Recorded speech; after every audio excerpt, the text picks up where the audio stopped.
is the coordinates of the four vertices of a rectangle are those right there. Use that information. So obviously on your paper, you would have sketched that out, correct? Using the lines that are given to you and not freehanding it. Yeah. So you got 1, -1, which is right here. 1, -1. 4, -1. Should be right about there. 4, 1. Would be right about here. And 1, 1, which would be right about here. So the rectangle you get is this one right here. Right? Number 4 says, what is the perimeter? Well, the perimeter is the distance around. So it's going to be, how far is it from there to there, plus how far it is from there to there, plus how far it is from there to there, and there to there. And you're doing it by units. So if you count how many units wide this is, it's 1, 2, 3, and it's 2 high. So it's 3 plus 2 plus 3 plus 3 plus 2 plus 2. So you give you 10 units. And I'm guessing number 5 asked you for the area? No. Yeah, that's the square. Oh, that's what area it is. How many squares that would be 6, because if you count how many squares it makes up, it's 6, or 2 times 3, 6 square units. I said a measurement time. That would be good. Kyle? 3 and then 13.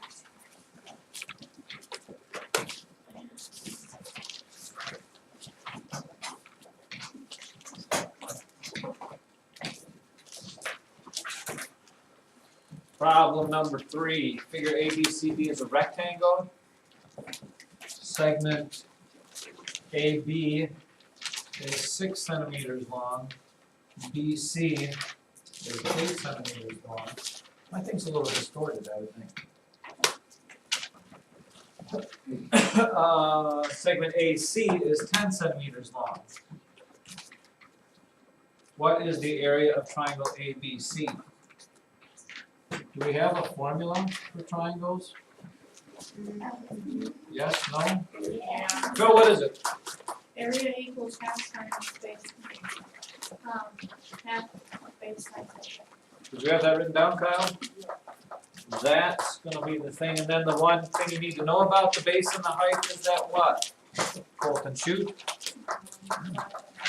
No, what do you know about the base and the height? What makes the base, what makes the height? And how do you know? Alex Homer? They come together to form a right angle. Right. They're the two lines that form the right angle. You know that because there's usually a square somewhere in there. So for the formula, you would stick in there area equals 1/2 8 times 6, because those are the two lines that form the right angle. So half of 48 is 24, and that's whatever centimeters squared.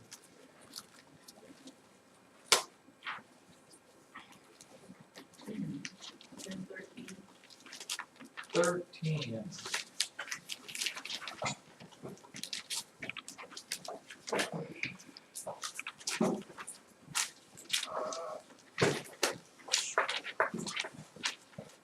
So the question for 13 is, what is 10 squared there, Kyle? 100. So really this problem boils down to 36 divided by 100. How do you divide by 100? This is one of those cases where you don't have to show your work, because I expect that you can do this one in your head because it's a pretty simple little thing there. Alex Shaker, what do you do? You move the decimal over places. Right. Since there's 2 zeros in 100, you move the decimal back 2 places, and then you have to add that 0 in there, so it's 0.036. And then I get I divided your decimal. And I got 7 figures. Unfortunately, that would not work. It's the 100 on the other side, by the way. Did you do that? It's 100 into 36, or 3.6 actually. Because when we write division problems, 8 divided by 4, This number goes on the outside of that. They flip places when you write it out as a division problem. It's 4 into 8. Holly? Is that on this page? Yes. Same thing, people. You're gonna take notes about this test here. Where most people go wrong is they don't know which one goes on the outside. Okay, when you're writing this out with the division box, these flip places. 0.5 into 5.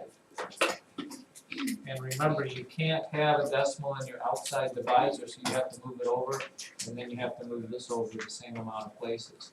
Decimal's way over here now. 5 goes into 5 once. You can't stop there because you still have another number to bring down. 5 doesn't go into 0, so it ends up being that. Okay. Again. Lauren.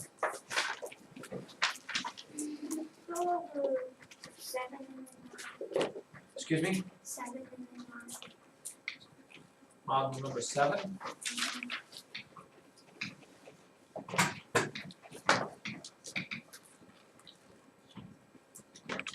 Number 7.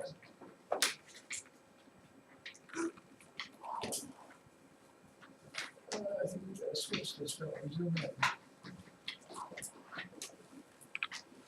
1/3 of the dozen months have exactly 30 days. How many months do not have exactly 30 days? Lauren, did you draw the box? 'Cause that's what we're doing. We're splitting up a whole. So what does that box stand for? Stands for a dozen months, of the dozen months. A dozen is 12, right? We use this fraction here, 1/3. What is 1/3? The ones that have 30 days. So we're cutting 12 into thirds. If you cut 12 into thirds, what is that, Lauren? 12 divided by 3 is? 12 divided by 3 is 4. Now note what they say. It said 1/3 of them have 30 days. The other ones, the other 2/3 would not have exactly 30 days. So how many do not exactly have 30 days? 8 of them. By the way, a little tidbit of information for you. Anybody know why February only has 28 days? Ooh, Kyle F. Ball. Leap year. No. The question I'm asking Kyle is this: if you're dividing up all the days of the year, why would you put 31 days in one month and only 28 days in another month? Why would you take one away from the 31 days, make it 30, and make the other one 29? We've got a bunch of months that have 31 days, and why not take 2 of the 31-day months and give those 2 days to February and make it 30 with almost everybody else? There is a reason why that happened. Does anybody know why?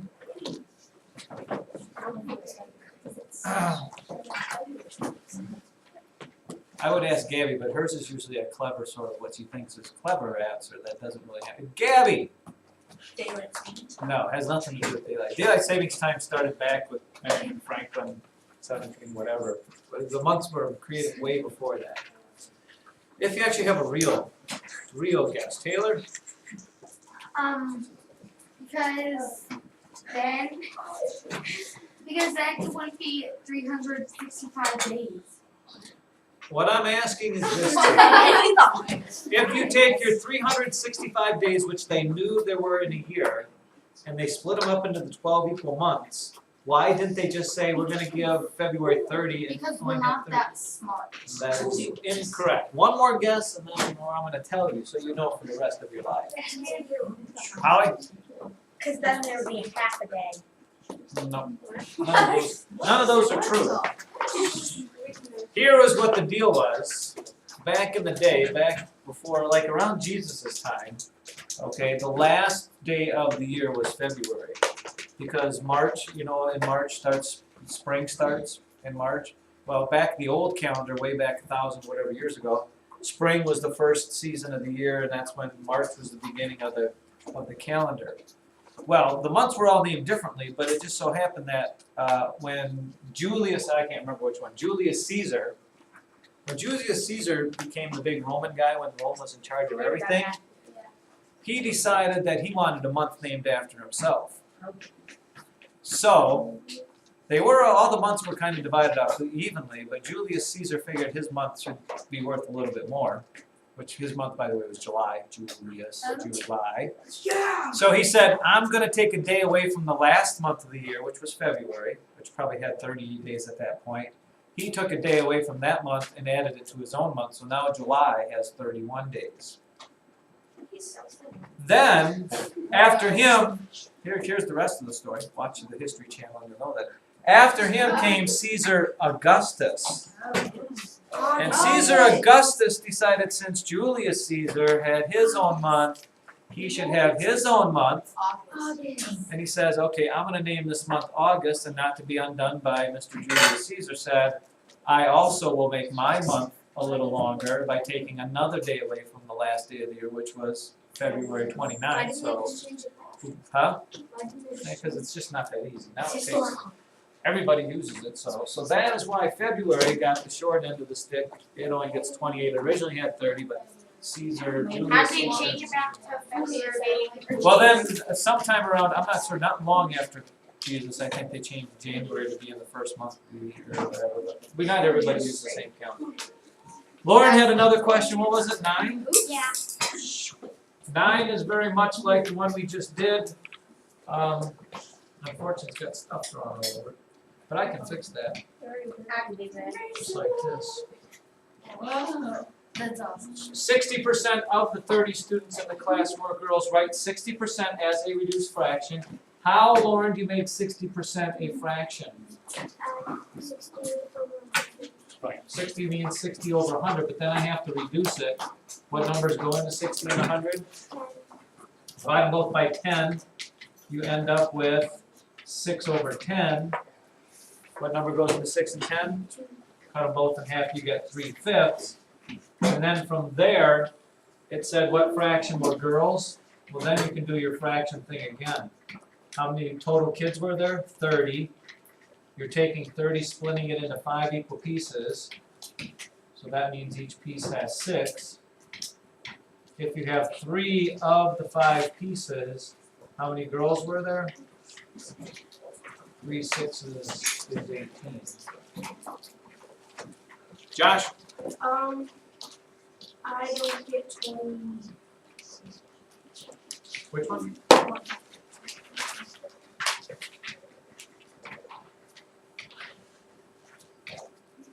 Round it to the nearest 100. I suppose to do this, you'd have to know what digits in the hundredths place, Josh. What digits in the hundredths place? 6. Okay, so your choices are going to be this. You're either going to leave the 6 as a 6, or you're going to round it up to a 7. Those are your 2 choices. What tells you if it gets rounded up or stays the same? 8? The next digit. Right, the digit after it. If that's 5 or bigger, you add 1 to that one. So it is 5 or bigger, so you have to add 1.